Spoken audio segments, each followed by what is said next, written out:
मोदी जी ने 2014 में एक वादा किया था कि मैं हर साल 2 करोड़ लोगों को रोजगार देने वाला हूँ।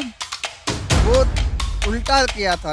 वादा जो था वो उल्टा है। वो रोजगार दिया नहीं, वो छीना गया है। 2 करोड़ रोजगार वो हर साल छीन रहे हैं। पहले रेलवे में 16.5 लाख कर्मचारी होते थे 2016 से पहले, लेकिन अब 9.5 लाख कर्मचारी रह गए हैं। आपको लगता है कि परिवर्तन होगा 2022 में? परिवर्तन होगा, निश्चित ही होगा। सरकार तो ये जानी है। इन्होंने कहा बेटी बचाओ और बेटी पढ़ाओ। बचा भी ले तो कहाँ पढ़ाएं, 2 साल से स्कूल बंद कर रखा है इन्होंने। दूसरी बात, बचानी किन से ये नहीं पता कि किस लोगों से बचानी है, केंद्र सरकार ने नहीं बताई। उसके लिए एक हमारे इस नए मैदान में बहुजन मुक्ति पार्टी निकली है और पूरे मैदान में उतरी हुई है। पूरे उत्तर प्रदेश में घूम घूम के लोगों के लिए सेटिस्फाई, उनका हक अधिकार दिलाने के लिए वो काम कर रही है। और वो पार्टी स्टाम्प पेपर पे 100 रुपये के स्टाम्प पेपर पे लिख के दे रही है। MN टीवी और MN न्यूज़ उत्तर प्रदेश आज हापुड़ जिले के सुदना गांव में है और सुदना गांव के लोगों से 2022 का चुनाव क्या होगा, कौन उत्तर प्रदेश का मुख्यमंत्री बनेगा, किस पार्टी की सरकार बनेगी, ये सारी बातें लोगों से जानेंगे, समझेंगे। सबसे साथ हमारे साथ कुछ बेरोजगार है, युवा है, किसान हैं, महिलाएं हैं और इनसे सबसे जानेंगे क्या होगा। और मैं रविंद्र आने और आप देख रहे हैं MN टीवी और MN न्यूज़ उत्तर प्रदेश। सबसे पहले हम युवाओं से बातें करेंगे क्योंकि युवा देश का भविष्य होता है। पिछले 75 साल में आज भी बेरोजगार युवा है बड़े पैमाने पे। कभी कांग्रेस की सरकारें रही, अभी भाजपा की सरकार है, युवा वैसे ही की वैसे ही है। बेरोजगारी का आलम बढ़ते जा रहा है। सबसे पहले आपका नाम क्या है? मेरा नाम अमन कुमार सागर। अमन कुमार जी, क्या लगता है कि 2022 के बाद जो चुनाव होंगे, ये चुनाव में जो सरकारें आएगी, जो भी कांग्रेस की हो, भाजपा की हो, समाजवादी पार्टी की, बसपा की, ये सरकारें आपको रोजगार दे पाएगी?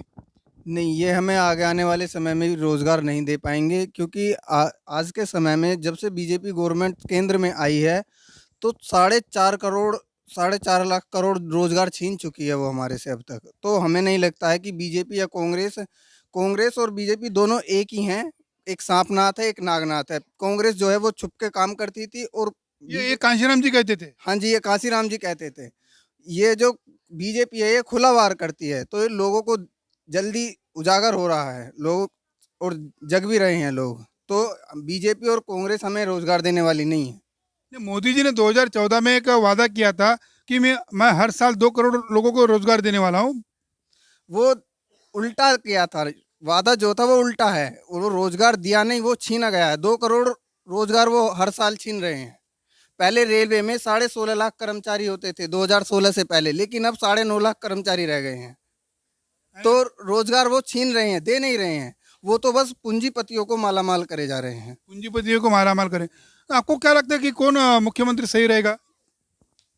मैं एक नई सरकार को चाहता हूं। मैं चाहता हूं देश में ऐसी सरकार आए जो अपना मैनिफेस्टो स्टाम्प पेपर पर लिख कर दे। और ऐसी एक सरकार, मतलब एक पार्टी चल भी रही है उत्तर प्रदेश में जो विधानसभा की 403 सीटों पर लड़ना चाह रही है, वो है बहुजन मुक्ति पार्टी। मैं उसको सपोर्ट करना चाहूँगा। अच्छी बात है। आइए, ये आपका क्या नाम है? मेरा नाम रविंद्र कुमार है। रविंदर जी, मेरा भी नाम रविंदर है। हम दोनों के नाम सेम है।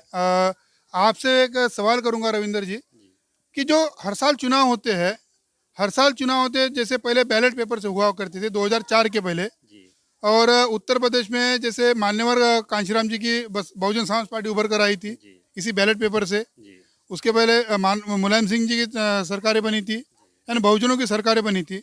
मगर 2004 के बाद इस देश में EVM आया है, तो आपका EVM पर भरोसा नहीं है?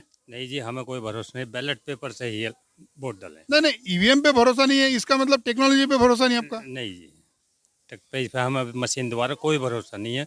बैलेट पेपर से ही वोट डाली जाए। बैलेट पेपर से वोट डाले जाएंगे, तो आपको EVM कतई नहीं चाहिए? नहीं चाहिए। नहीं चाहिए। भाई साहब, आपका नाम क्या हुआ? मेरा नाम ब्रजपाल सिंह है।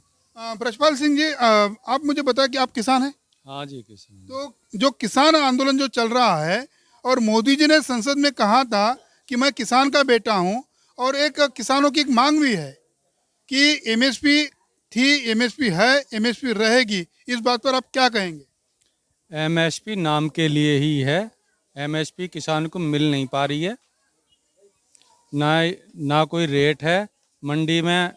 किसान का जो 2000 का गेहूं है वो 1600 रुपये को गेहूं बिका। अभी 2 महीने पहले नरेंद्र मोदी जी ने ये कहा था कि मैंने 1900 करोड़ रुपए किसानों के खाते में डाले हैं। उसका किसानों को फायदा हुआ? उसका किसान को क्या फ़ायदा भाई? किसान की आमदनी तो घट ही गई। किसान को जो वैसे रेट में बढ़ाते तो किसान को उसका प्रॉफिट मिलता। अब किसान का ही पैसा है वो, किसान का तो ब्याज भी नहीं मिल पाता गन्ने का, जो लेट पेमेंट होता, एक एक साल में लेट पेमेंट हो रहा। तो हमारा ही पैसा उसमें से 2000 रुपये अगर किसान को दे भी दिया, अगर हमारे पैसे का ब्याज भी लगाया जा तो 20-20 हज़ार बन जाएगा एक एक किसान का। तो 2022 में जो चुनाव होगा तो किस पार्टी को आप चुनना चाहते हैं? पार्टी ऐसी लाएंगे जो इससे बेहतर काम करे। इसने तो सबको फेल कर दिया। किसान, मजदूर, युवा सब परेशान है इससे। तराही मच रही है पूरी। कोई बेनिफिट नहीं इस सरकार से। इतने किसान आंदोलन में 650 व्यक्ति मर चुका है। इसने आज तक किसी पे खेद व्यक्त नहीं किया। किसी ने खेद व्यक्त नहीं किया। नरेंद्र मोदी जी पाकिस्तान में कुछ हुआ तो ट्वीट करते हैं, अन्य देशों में ट्वीट करते हैं, मगर किसानों के बारे में नहीं किया। ये हम भी जानते हैं कि उसके बारे में कुछ गम उन्हें एहसास नहीं हुआ, कोई दुख दर्द नहीं हुआ। तो आप किसान हैं, मुझे लगता है कि आप ओबीसी वर्ग से है। तो देश का प्रधानमंत्री ओबीसी है। हाँ, ओबीसी है। तो वो तो ओबीसी के लिए कुछ तो करेगा ना? ये नाम के ओबीसी हैं, ये तो पहले ही बिके पड़े हैं। अडानी अंबानी ने, जो पूंजीपति व्यक्ति हैं, उन्होंने खरीद रखे हैं। और इस सरकार को जो चलाने वाली मैन है वो आरएसएस है। आरएसएस के गुलाम है ये सब। आरएसएस के गुलाम है? हाँ जी, जो वो कह रही है वही चल हो रहा। नहीं, लोग तो कहते हैं कि मोदी मोदी करते हैं, और मोदी है तो नाम मुमकिन है, तो मोदी ये सब कुछ करता है। आप कहते हो कि आरएसएस करती है। अब कोई ऐसी चीज़, अब कोई मुमकिन नहीं रहेगा।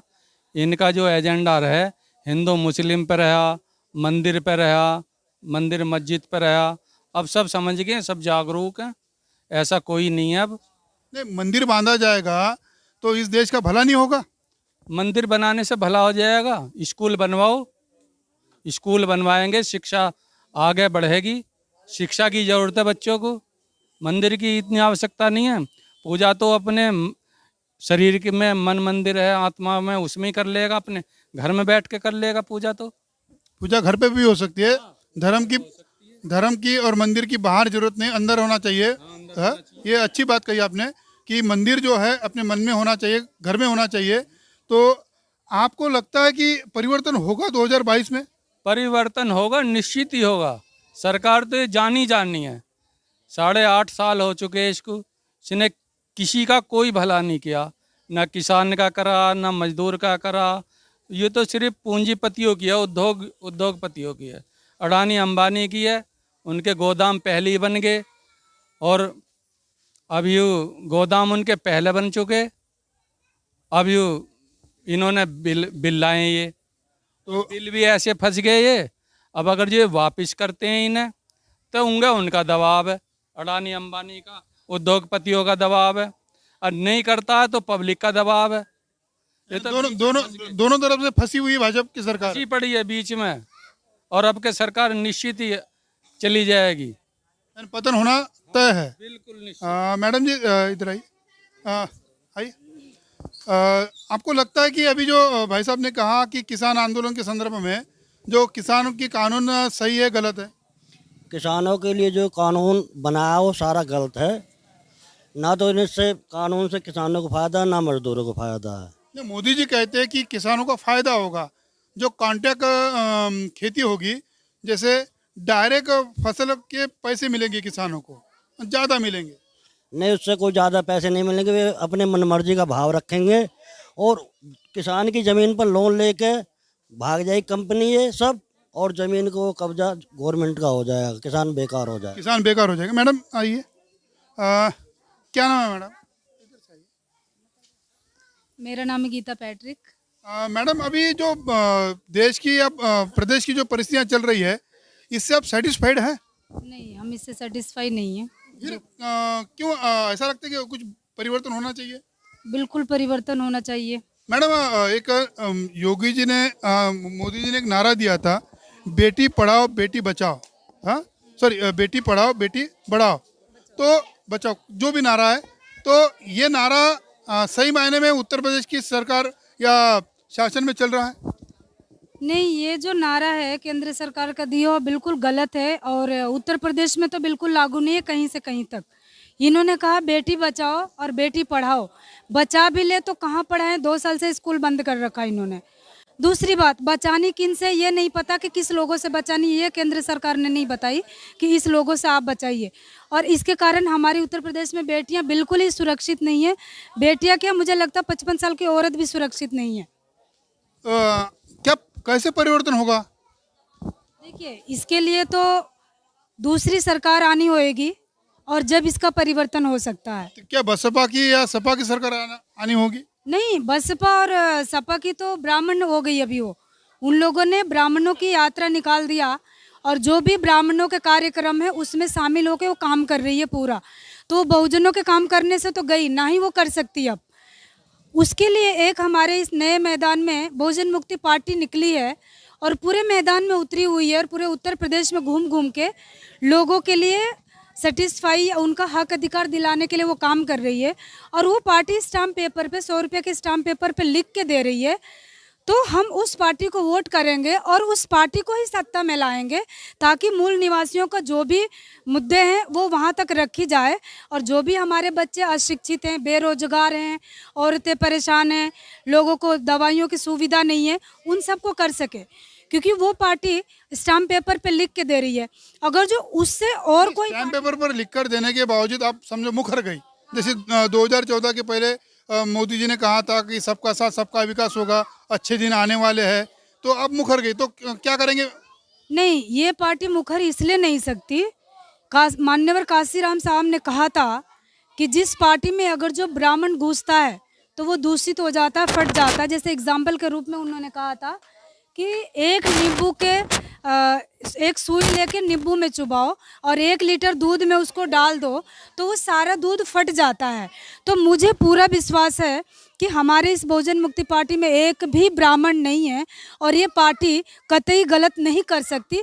जो भी काम करेगी बहुजनों के हित में और 85% जो देश के मूल निवासी हैं उनके लिए काम करेगी और पूरा ही संविधान लागू करेगी। ये थे हापुड़ जिले के सुदना गांव के लोग, युवा, बेरोजगार, किसान और ओबीसी महिलाएं। वो परिवर्तन चाहती है और हर हाल में परिवर्तन होगा, इनका विश्वास है। और आप देख रहे हैं MN TV और MN न्यूज़ उत्तर प्रदेश।